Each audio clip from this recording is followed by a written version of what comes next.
Goeiedag vriende, ons gee hier weer 'n aflewering van die HNP se inligtingsdiens.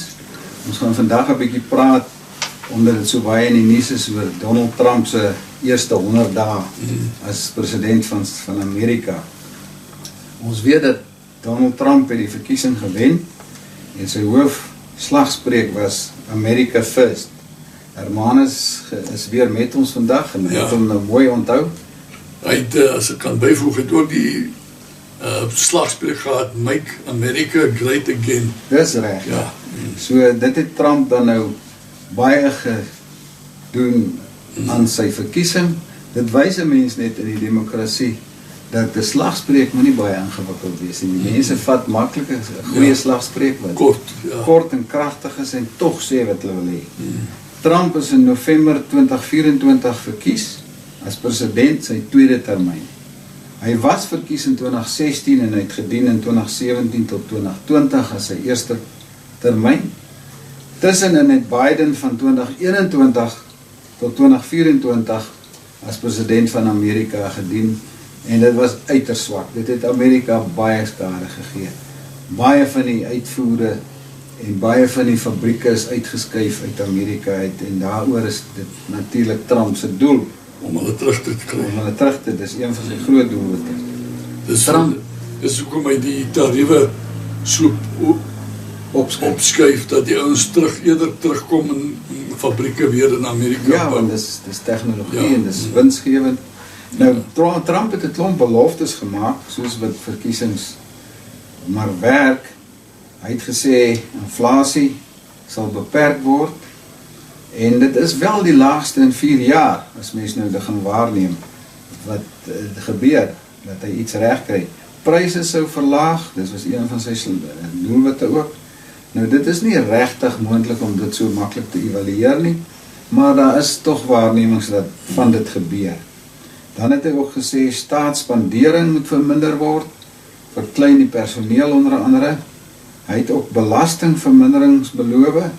Dis nog nie duidelik. Het jy al iets daaroor gesien, Hermanus, oor? Nee, ek het nog nie gesien oor die belastings, maar oor die spanderings. Onthou nou, hy het vir Elon Musk gekry om die organisasies te ondersoek wat onnodig geld uitgee op onnodige nuttelose. Ja, goed, soos hierdie LBQ en al die type stadium het hy die finansies uitgaves het hy gestop bijvoorbeeld. Nou dis interessant, die belastingvermindering is nou meer 'n direkte ding, hy sal nou werk daaraan as hy sy beloftes wil volhou, maar die invoertariewe instelling, dit het geskilk. Ek weet, op China het hy vir tyd sommer amper 100% in Canada. China is nou 245%. Regtig. En die probleem wat jy het op die kort termyn met die verhoging in die tariewe is, dat as hy inkom, dan is die tariewe op die produk, dan is hy ook duurder vir die koper in Amerika. Maar dit dwing die, sê nou maar vir Apple, wat sy selfone maak in China, om liewers terug te kom in Amerika. Oor die fabriek terug te skuif. Die fabriek terug te skuif in Amerika in. So daar is as 'n dubbel aksie in die hele ding om dit reg te kry. Ek het nou eendag 'n baie intelligente argument gehoor, nogal op TV, waar mense dit bespreek het. Toe sê die mense moet net onthou, Trump is 'n onderhandelaar. En so doen hy in die politiek ook. Dis nie 'n politieke beginsel wat hy vasmaak nie. Hy maak 'n aanbieding en jy moet kom onderhandel. En dit is hoekom hy die goed so hoog geskiet het. Toe het hy hulle mos nou 90 dae grasie gegee. Maar 'n ander belangrike belofte wat hy gemaak het, hy het immigrasie beperk. En hy beperk onwettiges. Grenssekuriteit is opgeskerp. Dit is blykbaar nog die grootste sukses van sy hele beleid. Die grenssekuriteit wat hulle. En deporteer ongewenstes, het jy idee waarheen?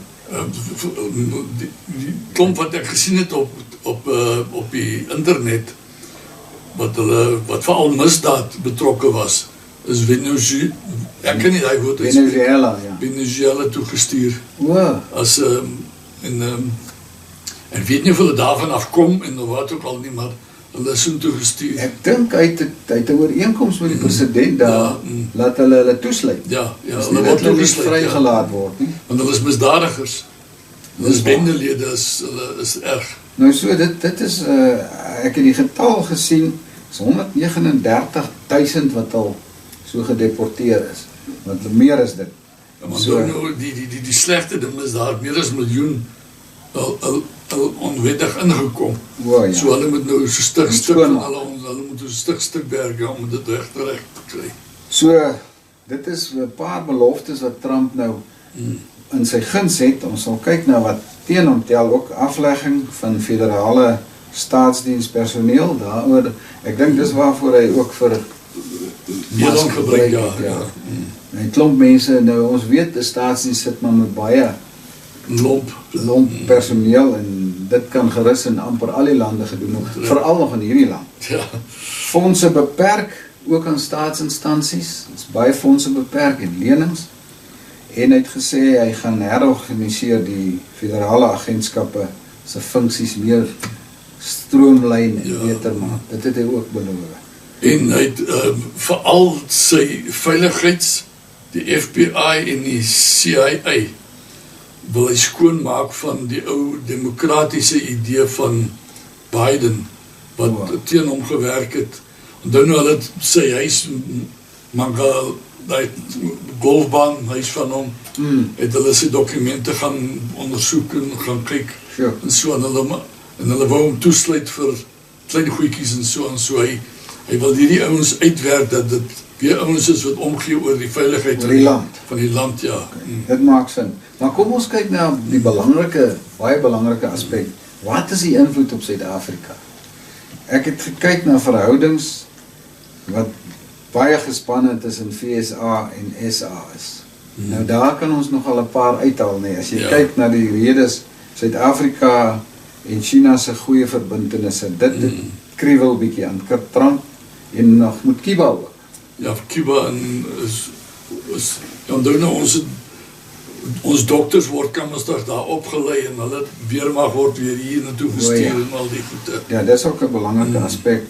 Dan die verskille tussen die Oekraïense en die Russiese oorloë. Daar's groot verskille tussen Suid-Afrika en Trump se siening van die oorloë. Jy weet, ekskuus, om jou in te val, wat hulle beskuldig ons ook dat ons met vriende met Rusland is. Maar nou was Oekraïne se president was nou in Suid-Afrika gewees. Hy is nogal genooi, dink ek. Nou lyk my nie Suid-Afrika het lyk nie 'n standpunt nie. Nee, dit gaan oor geld en wat kan hulle wen. Ek dink, ekskuus tog, ek dink daai ou van Oekraïne het 'n skok gekry toe hy agterkom, ons het net een vlootboot en een vervliegtuig. Ja, Zelensky. Ons kan hom nie help nie. Zelensky sal nie weer kom nie. Maar die grootste krisis is eintlik Hamas en Israel oorlog. Dit is vir Trump hulle is baie seer oog, want hierdie klomp in Suid-Afrika het mos 'n aanklag in die wêreldhof laat maak en Iran het nogal daarvoor betaal as ek reg onthou. Hulle skimp so, niemand weet nie. Hulle skimp dat die geld is ingekom en die ANC was bankrot op daai stadium en toe die ANC ook geld om weer al sy mense in goed te betaal, so die geld moes van buitekant afgekom het. Nou ek weet nie of Hamas geld het nie, soos jy gesê het nie, dalk is dit maar Iran wat betaal het daarvoor. Ek het nie geen twyfel daaroor dat Iran het betaal en die hofsaak is ook Iran wat betaal nie, ja. Agter die hele ding sit. So die finansiële bydraes wat gestaak is hier in Suid-Afrika, veral die vigsprogramme en goed, dit het natuurlik hierdie klomp heel onkant gevang en dit het die wrywing baie vergroot tussen Suid-Afrika. Ja, dis nie net die vigsprogramme nie, daar is ook in die week was daar nou 'n boodskap gewees van navorsing, mediese navorsing, wat nou bankrot is, wat nie geld het om die mense te betaal en hulle met die deure nou toemaak. Hulle kan nie meer medisyne ondersoek nie. Nou weet ek nie hoe gaan dit wat is hierdie diere medisyne se plek, oor die veeartseny en die Ja, of hulle ook gaan dit gaan probleme versekerde invloed hê, maar nou kan mense miskien kwade gevoelens hê daaroor dat dit goed stop. Maar geen land is regtig verplig om aan een te loop. Nee. Dit is absoluut vrywillig en as jy goeie verhoudinge het, maar dan moet die persoon waarmee jy praat met goeie verhoudinge met jou ook hê. Ja, So hierso kan ons kyk, daai finansiële goed is gestaak en die tariewe wat ingestel is van Trump hulle het gesê soveel persent en wat Suid-Afrika baie gaan lei is onder die landbou, uitvoerprodukte, as ook die motorbedryf. 30% op motors wat uitgaan, ja. Onderdele veral seker. Ja, en dan onderdele ook, ja. Want dit gaan onder enigiets wat betaal is onder die tarief geskryf, ja. Dan het die grootste flater wat hulle hier gemaak het, is die diplomatieke spanning wat geskep is om Ebrahim Rasool as ambassadeur in te stel, terwyl hy vir Trump beledig het, tydjie terug. So, ek dink, dit het die verhoudinge baie meer versier as wat om te sê daar so dat Amerika was so instig dat hulle hom beskou het as 'n persons non grata. hy kan nie weer teruggaan na Amerika toe nie. Hy sal nie toegelaat word nie. Hy sal onmiddellik teruggestuur word. Vriende, dan kan mens nou sien wat is aan die gang as mens na hierdie dinge so bietjie krities kyk en sien aan al die krisisse, maar positiewe dinge vir die Afrikaners is dat Trump hulle het asiel aangebied vir Afrikaners omdat daar so baie plaasmoorde is en die onteieningswet wat baie sleg, dit is waarskynlik die heel slegste wet wat goedgekeur is. Want die mense, dit raak alle eiendomme in die land. Enige iemand kan alles verloor. Nou wat sal die demokratiese man soos Trump en sy gevolg nou dink van so is. Watter ander maatskappy van oorsee gaan hier 'n winkel, 'n fabriek oopmaak, maar hy 50% van sy fabriek aan 'n swarte wat niks bydra aan nie moet gee, en dan weet hy nie of hy die volgende dag nog die fabriek gaan hê nie. Presies, dit is die ergste van alles.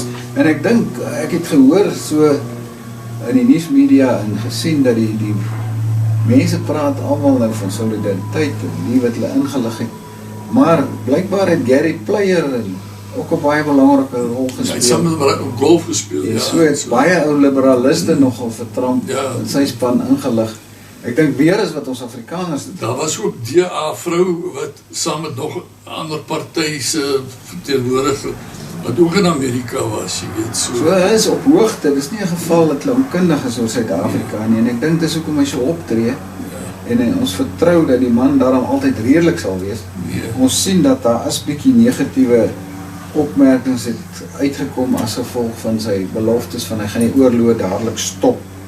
En ons sien nou ook tussen verkiesings op plaaslike vlak hou die demokrate daarom hulle dis miskien goed as daar 'n bietjie teenstand is dat hy nie vry weghardloop. Hy het nou die Houthis wat die see daar by hulle, dis die Rooi See wat die skepe aangeval het, dat hy nou gebom. Want hy is nie ou, maar hy is nie ou wat hou van geweld en oorlog nie. Ja. En ongelukkig het hy 'n verskriklike klomp pro-Israel kabinet wat vir hom, wat nou vriende met Netanyahu en so is, en Netanyahu het baie te sê vir hom om hom ten minste as nie betrokke te raak nie, maar vir hom ammunisie en missiele en die goed te gee om Hamas weer oorlog te maak so aan. Ja, Hermanus, ons kan nog seker baie praat, maar ek dink ons kan in die toekoms weer 'n bietjie gesels daaroor. Baie dankie vir jou bydrae. Daar sal ek een positief van hom, dat hy sy godsdienst gereeld vooropstel en sê hy is 'n Christen en so aan. Mens weet nie of jy moet glo nie, maar ek glo hom, as jy nie 'n Christen is, sal jy dit nie so baie sê nie. So, ek aanvaar dit is 'n baie goeie punt en teen die verkeerde ding. Ja, en dan natuurlik wil hy lede van die ANC, die EFF en die ons wat so sleg praat oor Amerika, wil hy finansiële beperkings opsit, dat die ons nie geld tussen lande se banke kan verskuif nie. So as EFF 5 miljoen rand gesteel het en in 'n eilandse bank gaan sit, dan kan daai geld net daar bly lê. Hulle kan dit nie weer aan die ander kry nie, jy weet so. Dis reg, baie dankie, dan Ja. praat ons volgende Dis keer. praat ons volgende keer weer. Baie dankie, lekker dag. Totsiens.